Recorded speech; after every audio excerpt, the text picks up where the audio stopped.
the author and spiritual leader, Dr. Deepak Chopra, has just written another book titled Reinventing the Body, Resurrecting the Soul. He joins us today from New York. Welcome to you, Doctor. And I must say, this is how many books for you now? 56. 56 books. And I would also add, most of them have been bestsellers. Yes. You talk about in this book letting the body heal itself. And we all know that you have kind of a spiritual kind of approach to healing. I think a lot of people miss the fact that you're also a medical doctor, and you were a medical doctor first before you took this approach. But what do you mean when you talk about reinventing our bodies? Well, Bob, there's some very interesting recent research that shows that you can change the structure of your brain by training your mind. That shows that you can regulate your genes. You know, we have about 30,000 genes in our body. About 60% are the same as a banana, and 80% the same as a mouse, and 98.4% the same as a monkey. But we also have a consciousness which is very different. You can regulate your genes. There are 500 genes that code for or influence things like heart disease, inflammation, cancer, and many other disorders, including obesity and diabetes, and you can upregulate them, which means you can turn the good genes on and turn off the bad genes. You can influence the length of your telomeres, which influence your aging. Now, if you can do all of that, and your DNA is in 100 trillion cells which make up your body, which is more than all the stars in the Milky Way galaxy, then you have access to the nanocomputers that actually create your body. And because you're recycling it once a year anyway, you can do it in a different way. So I mean it very literally, by the way. Well, when you say you can, redo this, reprogram, I guess, your genes, where's the switch? How do I do this? How do I turn this on? The study that was published in the National Academy of Sciences looked at three things: stress management, exercise, and diet. But what we are now finding out is not just the absence of stress, but your internal state of euphoria or joy or love or compassion that actually transforms into information and energy into your body. Your body is biological, but it's also a field of energy and information. So if somebody tells you, you know, the stock market just crashed and you have all your money in the stock market, that information immediately changes biological information. Your blood pressure goes up, your heart rate speeds up, your platelets get jittery, and your whole body, your immune system gets compromised.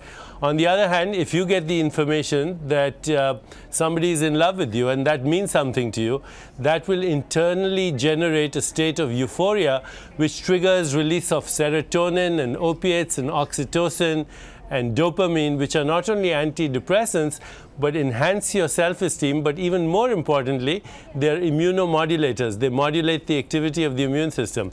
So in your consciousness, you have the keys to either disease or to health. How do we get to that? Is it through, you said one thing you said is through our diets. Tell me some of the other ways we can do that, because I want to do that. I think if you can feel inspired, enthusiastic, if you have insight, imagination, creativity, conscious choice making, love, compassion, generosity, these are the qualities of our spirit, but they're also states of information that directly translate into biological information. So, and you can do that by reading my book. But what you seem to be saying here is something very simple, that if you're a good person and you try to be a good person, that might actually be good for your health. Yes, morality is not only good for you and for society, it's actually very beneficial for your health. But not a self-imposed, self-righteous morality, but a true understanding of who you are, because you cannot live in isolation. Who you are is a confluence of relationships, meanings, and contexts. And there's no such thing as a separate self. You know, you're part of a universe where everything is connected with everything else. You're one energy field, one matter field, one consciousness field, and one mind field. So love and compassion and generosity, which are qualities of your spirit, are also things that connect you to the whole chain of being. You know, you're not a separate person. What about the, you know, all we talk about when we talk about health around here in Washington is the health care debate and this whole issue of health care. Yeah. How do you come down on all of that? Well, you know, Does your philosophy fit into any of that? Yes, the more I look at it, the more I realize it's not about healthcare reform, it's about insurance reform. That's what they're talking about. They're not talking about healthcare.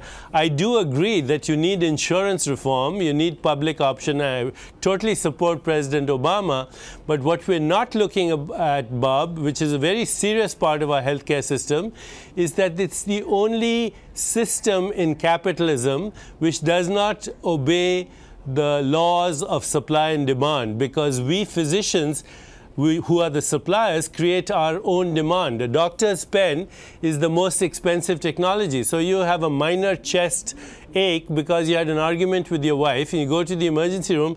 Before you know it, you've had an EKG, a stress test, a 24-hour Holter monitor, God forbid, an angioplasty and an angiogram.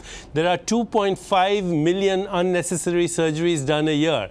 Mostly arthroscopies, back surgery, hysterectomy. $700 billion are spent on unnecessary tests. $100 billion on unnecessary cardiac surgery. 80% of the drugs we use are of optional and marginal benefit. 36% of patients who suffer from illness suffer from what is called iatrogenic disease, which is disease you have because you went to see a doctor, medically induced disease. Unless we address these problems, we're not talking about health reform. All right. Well, Doctor, thank you very much for a fascinating discussion, and 54 books now. 56. 56 that he has written. Well, thank you very much. Thank you, I'm Bob. sure you'll be writing some more.